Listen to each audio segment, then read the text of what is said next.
Dans les Alpes, 11 communes françaises et suisses développent ensemble le tourisme 4 saisons.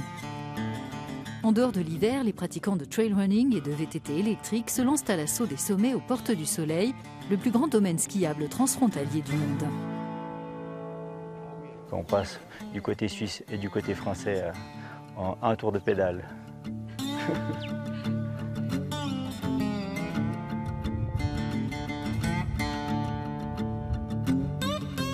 Florian s'essaye à ces 2 nouvelles disciplines proposées entre le printemps et l'automne dans le cadre de renouveau estival des Portes du Soleil. 8 communes françaises et 3 suisses, dont Champéry, participent à ce projet européen qui vise à faire découvrir le patrimoine naturel et culturel tout en fidélisant une nouvelle clientèle, et ce dans un contexte de changement climatique.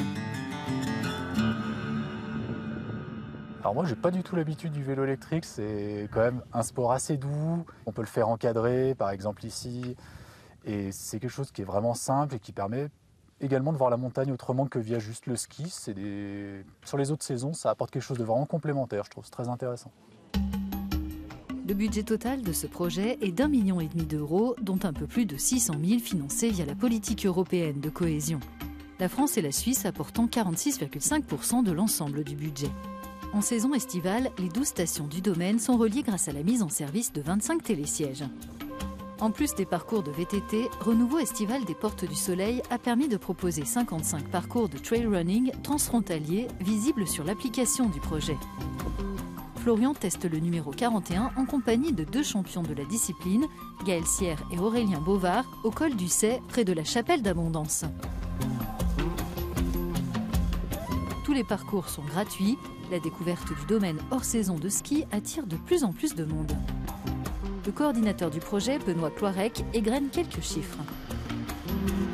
Si on prend le VTT aux remontées mécaniques, cette année on a fait 1 700 000 passages. Sur les piétons, on a plus de 800 000 personnes cet été qui ont pu naviguer sur le domaine grâce aux remontées mécaniques. Selon les professionnels de la montagne, la chaleur estivale est de plus en plus longue. À Champéry, on a atteint 29 degrés cet été. En attendant la neige, le développement d'un tourisme durable est un atout pour ceux qui ont un commerce dans les stations, comme le patron de ce restaurant.